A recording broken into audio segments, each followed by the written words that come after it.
All right, welcome into another Auburn Live show, auburnlive.com. If you're not a part of the site, please go subscribe. 50% off right now, auburnlive.com. No more than your friends. Have better perspective than your friends. I try to tell people like, hey, look, if you join our site, you will you'll have better information and know things before it hits Twitter. You'll just be ahead of the game. And you'll have, I think, the right context to a lot of these decisions that are going on. So join auburnlive.com. All right, Ben, former Auburn quarterback Ben Leard joins us on the Monday morning quarterback. We couldn't hook up on Monday, so it's the Tuesday Monday morning quarterback is what we're going to call this. Ben, what's up, man? Not much, buddy. Hey, at least we beat the open date. So, did you see the graphic you're probably on Twitter? Somebody made a graphic of like a Google score, but they just replaced another team with bye, and Auburn lost by 4. Yeah. No. Well, in all reality, they were, I don't know the details, but losing the Walker kid during the essentially during the bye week or after Georgia, that was a loss to the defensive front. So chalk it up for an L, unfortunately. Oh. Well, let's jump into this, man. For those that don't know, Ben is a busy guy. He's got important things to do. Okay. And so we're going to go for like a good 15 minutes. And look, there's really no need to talk about Ole Miss. It was a week plus ago. Auburn fought hard. They lost. 5 games left in the season. What do you want to see? What do you hope to see? What can we see? So Brian Harsin was asked on Monday, what's the potential for improvement for this team? And he kind of chuckled and was like, a lot, yeah. He was like, he literally said, we better see improvement. Now what he meant was like Auburn fans will go, well, yeah, there's plenty of room for improvement. Yes. When you're last in turnover margin, yeah, you can pretty much only get better. But what Harsin was saying is, hey, his mentality is you're never peaking. I don't care if they were 9-0, 7-0. There's always room for improvement. So that's just kind of his mentality. What are you hopeful to see in the next 5 games? What can we see? I guess how are you approaching the next 5 games? I guess as a supporter. In all honesty, when you look at the next 5 games, right, the lack of performance by the teams that make up the next 5 games, with the exception of Alabama, really give you some hope as an Auburn fan. When you look at the decline of Mississippi State over the last few weeks, you look at obviously hey, our 3 and 4 is a lot less expensive than Texas A&M's 3 and 4. Now, of course, I wouldn't mind seeing Texas A&M lose every football game they're playing while Jimbo Fisher's the head coach, but that's a personal issue. Then you look at Arkansas; they're in the same boat. So nobody, with the exception of Alabama, is coming in to these ball games that against Auburn over the next 5 weeks just burning the world up. So they are winnable football games, but Auburn is going to have to play substantially better in all phases of the ball game. I know we said we're not going to talk necessarily about Ole Miss, but when you look at an offensive game that they put together against Ole Miss, that was the offense that folks, and I'm sure Coach Harsin and everybody was hoping for. But then on the flip side of it, the defense just was dismantled. Mm-hmm. I mean, double-digit missed tackles, busted coverages, a lot of things that they were not able to do in that ball game in Oxford that they had been successful on in weeks prior. So it was just the Tetris match just did not happen against Ole Miss in Oxford a few Saturdays ago. But, the next 5 weeks will be challenging, of course. Not a single weekend in the SEC is not challenging. But the way that the season has unfolded, they are games that in my opinion, are very winnable. They truly, truly are, especially in the fact that they play Arkansas at home, which is huge. That's a big opportunity for Auburn to beat what we would consider a very talented Arkansas team. Yeah. They go to Starkville. That's a difficult place to play because it's not very flashy. It's not exciting, but coming off of a hopeful victory, that's a good opportunity for them to win. And you never know what Mississippi State team is going to show up. Then obviously, hosting Texas A&M, there's no telling what you're going to get from A&M. They just released this morning that there's a handful of kids that they have either suspended or released from the team, all from that just juggernaut freshman class. So that shows you the type of kids, unfortunately, that Jimbo and Damian and that staff are recruiting, which is probably why they are in the position that they are in. But again, there's a lot of opportunity for improvement. And, Harsin, like you said, is like the kind of guy that he doesn't care if he's undefeated. There's still room for improvement. There's still areas of deficiency. But in this instance, there are some glaring deficiencies: turnover margin, missed tackles, offensive line coming together and protecting the quarterback. The development of Robbie Ashford. Kid's a fighter. I mean, he's got the intangibles. I'll give him that. I mean, I love the fire that he plays with. I love the fact that he doesn't back away from a superstar in Tank Bigsby. I love the fact that he's got some grit in the huddle, and you can tell that the young man hates to lose.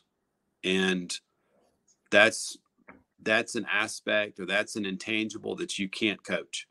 And I think that the future's bright for him so long as they continue to develop him and the tools around him.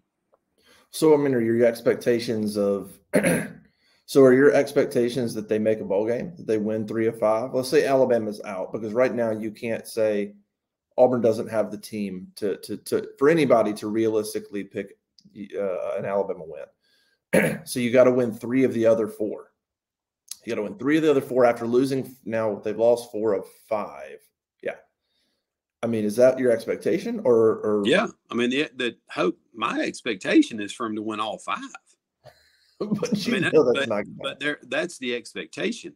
But the reality of it, you're exactly right. I think realistically, you can say or think that Auburn truly has a chance to win 4 of the last 5 games. I do believe that. Now, they'll be underdogs in the 3 of the 4 you're talking about. They're likely to be underdogs against Western Kentucky. I mean, let's face it. But it's, I don't see it being double-digit dogs. I see it being, a close enough margin from an over-under standpoint that it's a play or 2, right? Mm-hmm. And I don't see them step on the field that I don't expect them to win. But when you talk reality of the matter, I would think that there is a slight margin between winner or loser of 4 of the 5. And, the of those 4 games that we're discussing, 3 of the 4 are at home. And that's a big deal. That's a huge deal.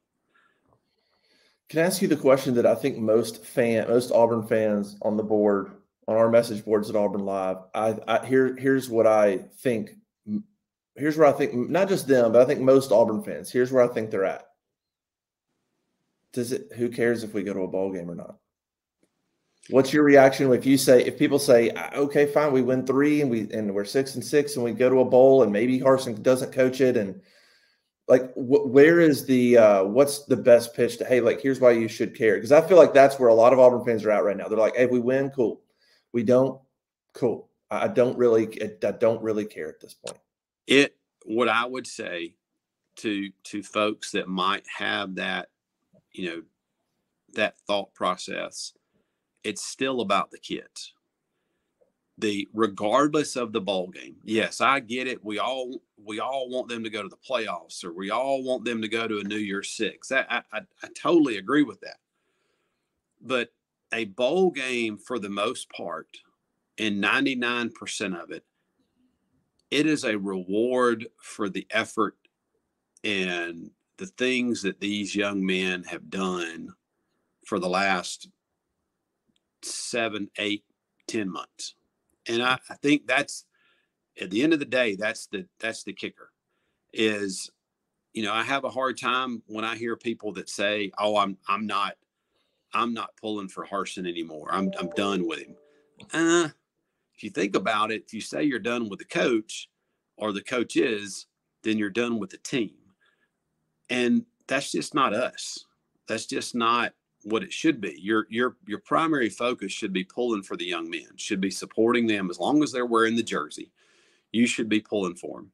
Now, granted, you don't have to like the coach, right? It's like president of the United States. You may not like the thoughts and ideas that the president has, but you still respect the office. Yeah. And in this instance, I think that's where Auburn is. But I just would say to folks that would say they don't care about a ball game, reinvigorate your sincerity in that, and knowing that it's the kids that you're pulling for, and that it's a reward for them. It's an opportunity for them and some of those seniors to play their last ball game, to wear the uniform one more time. I just think that's where we are as a family, and you got to put your dislike for this lack of success that Coach Harsin and his staff have had, and really overwhelm yourself with, kind of the pull or the love or, the passion for the players and the Auburn football program. All right. So, ladies and gentlemen, for this Tuesday, this delayed Monday morning quarterback, look, at the end of the day, here's the deal. Everybody knows, I think everybody has a very firm idea of what's to come. And the question marks around so many things about the athletic program within Auburn University. Who's going to be the AD? I mean, Hoke, I have no idea who the leading candidates are. Nobody knows. Who the AD is probably has a huge bearing on who the head coach will be. There has to be synergy from top to bottom, from president to AD to head coach of all the different sports. We're obviously focused on football at this point. There's so many question marks surrounding that. Now, Harsin wins 4 out of the last 5, competes well against Alabama. What do you think? I think it's a foregone conclusion that the ship has sailed. I think it's a done deal. Yeah. And again, I hate it for anybody to lose their job, but he's going to be fine. He's going to be just fine. And I most importantly hate it for their family, and just the things that they're having to go through. It's unfortunate, and I would say that for anybody at any university, or with any program, but it still does not dampen my spirits for pulling for these kids, man.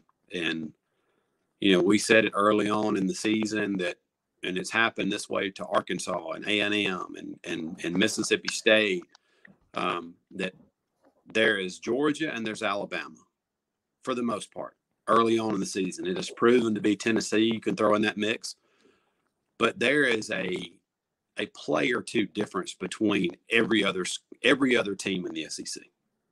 Every other one. You think back on it, besides 3 freaking stupid bonehead offensive play calls against LSU, Auburn should have beaten LSU. And look where they are. Yeah.